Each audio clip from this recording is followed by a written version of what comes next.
1909 का Morley Minto सुधार अधिनियम पिछले वीडियो में अपन ने देखा।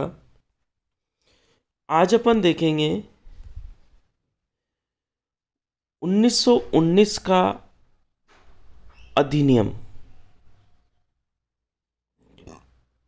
जिसे मोंटेग्यू चेम्सफोर्ड सुधार एक्ट भी कहा जाता है। 1919 का अधिनियम, जिसे मोंटेग्यू चेम्सफोर्ड सुधार एक्ट भी कहा जाता है, इसमें क्या प्रावधान किए गए इसका अपन अध्ययन करेंगे आज।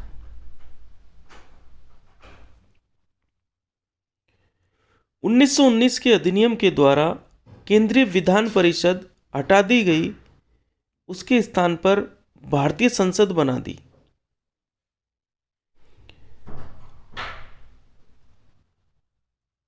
केंद्रीय विधान परिषद को हटा दी और उसके स्थान पर भारतीय संसद बना दी, और इसके दो सदन निर्धारित किए गए।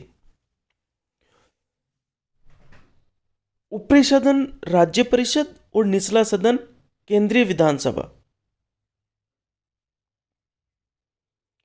तो भारत में द्विसदनीय व्यवस्थापिका का प्रारंभ 1919 के अधिनियम के द्वारा किया गया। भारत में द्विसदनीय व्यवस्थापिका का प्रारंभ 1919 के अधिनियम के द्वारा किया गया। भारतीय संसद के जो दो सदन बताए गए वो राज्य परिषद और केंद्रीय विधानसभा था। जो उच्च सदन था उसको नाम दिया गया राज्य परिषद, और जो निम्न सदन था उसको नाम दिया गया केंद्रीय विधानसभा।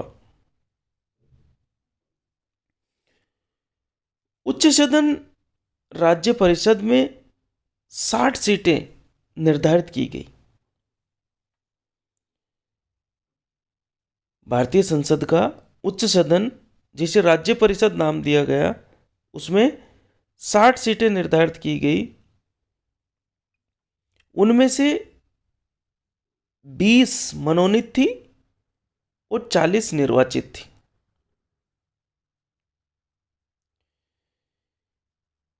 बीस सीटें वायसराय द्वारा मनोनीत थी तथा 40 सीट 5 वर्षीय चुनाव द्वारा, जिसमें प्रांतीय विधान परिषद के सदस्य वोट देते थे, इनके द्वारा चुनी जाती थी। उच्च सदन राज्य परिषद में 60 सीटें निर्धारित की गई। 60 में से 20 सीटों पर वायसराय द्वारा मनोनीत किया जाता था या वायसराय द्वारा मनोनयन किया जाता था, और 40 सीटें प्रांतीय विधान परिषद के सदस्यों द्वारा चुनी जाती थी।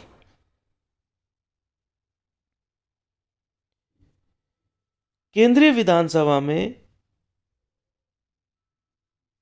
जो निम्न सदन था संसद का, केंद्रीय विधानसभा, उसमें 140 सीट निर्धारित की गई। 140 सीटों में से 14 सीट गवर्नर जनरल द्वारा मनोनीत थी। 26 कार्यकारी पार्षद या उच्च अधिकारी थे, और 100 3 वर्षीय चुनाव या 3 वर्ष के लिए चुनाव किया जाता था। निम्न सदन केंद्रीय विधानसभा में कुल कितनी सीट थी? 140। उसमें से 14 गवर्नर जनरल द्वारा मनोनीत थी, 26 सीट कार्यकारी पार्षद या उच्च अधिकारियों के लिए निर्धारित थी, और 100 सीटों पर 3 वर्ष के लिए चुनाव होता था।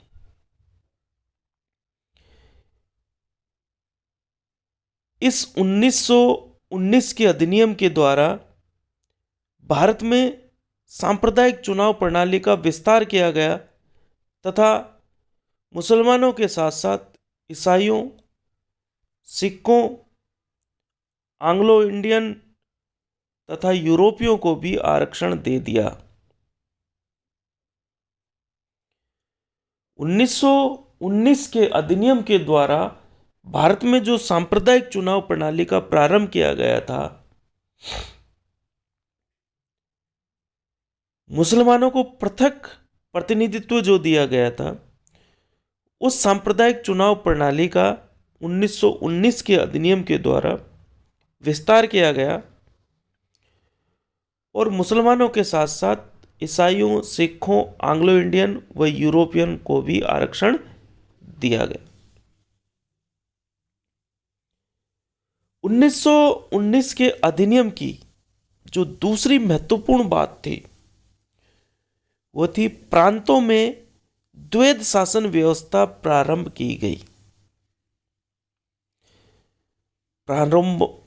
प्रांतों में द्वैध शासन व्यवस्था प्रारंभ की गई। द्वैध शासन व्यवस्था क्या होती है?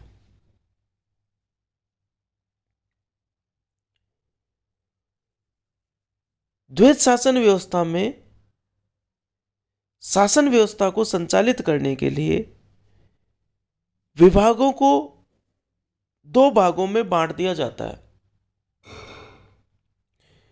आरक्षित व हस्तांतरित।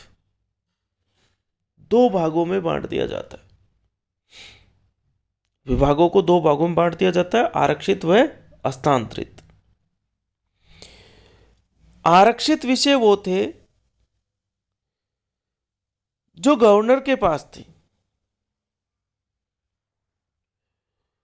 और हस्तांतरित विषय वो थे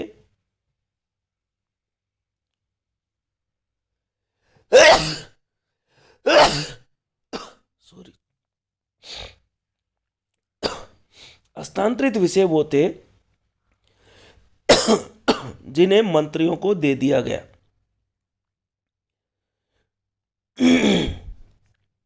आरक्षित विषय तो वो थे जो गवर्नर के पास थे और हस्तांतरित विषय वो थे जिन्हें मंत्रियों को दे दिया गया और ये मंत्री केंद्रीय विधान परिषद के प्रति उत्तरदायी थे।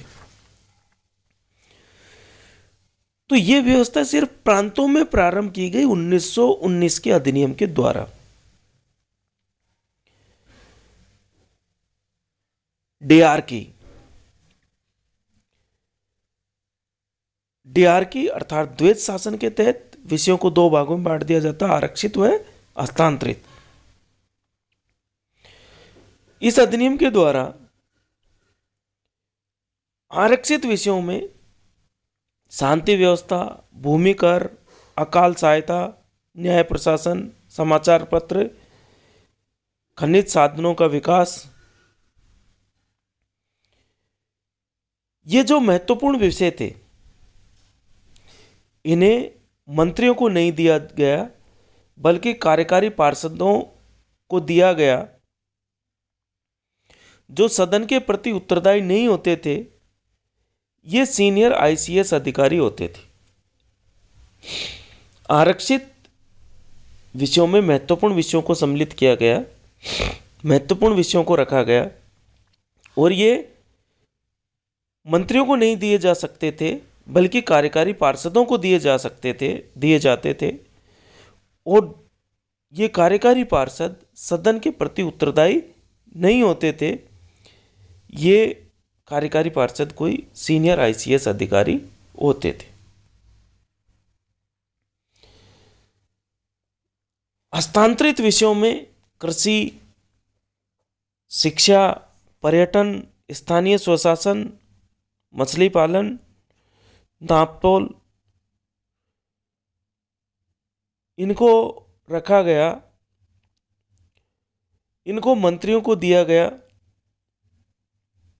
ये मंत्री केंद्रीय विधान परिषद के प्रति उत्तरदायी थे। जहां यह विवाद उत्पन्न हो जाए कि कोई विषय आरक्षित अथवा हस्तांतरित, तो वहां गवर्नर का निर्णय अंतिम समझा जाता था।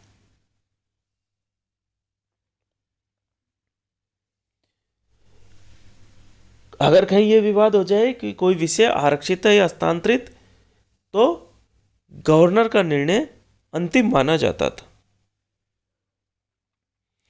हस्तांतरित विषयों के मंत्री गवर्नर द्वारा नियुक्त किए जाते थे और उसी के प्रसाद पर्यंत बने रहते थे। मंत्रियों को विधान परिषद के सदस्यों में से नियुक्त किया जाता था। विधान परिषद अविश्वास प्रस्ताव के द्वारा उन्हें हटा भी सकती थी। हस्तांतरित विषयों के लिए जो मंत्री नियुक्त किए जाते थे, उन मंत्रियों को विधान परिषद के सदस्यों में से ही नियुक्त किया जाता था और विधान परिषद अविश्वास प्रस्ताव के द्वारा उन्हें हटा सकती थी। विधान परिषद के सदस्यों को प्रश्न तथा पूरक प्रश्न पूछने का अधिकार दिया गया था।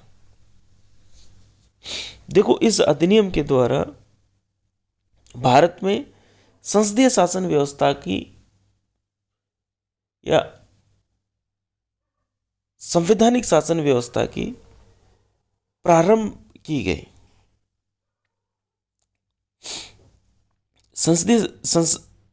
संवैधानिक शासन व्यवस्था की नींव रखी गई। विधान परिषद के सदस्यों को प्रश्न व पूरक प्रश्न पूछने का अधिकार दिया गया था। हस्तांतरित विषयों के लिए मुंबई, कलकत्ता, मद्रास में 3-3 मंत्री तथा शेष प्रांतों में 2-2 मंत्री नियुक्त किए गए।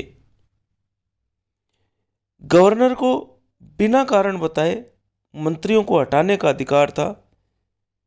इस प्रकार मंत्रियों को 2 स्वामियों को प्रसन्न करना पड़ता था।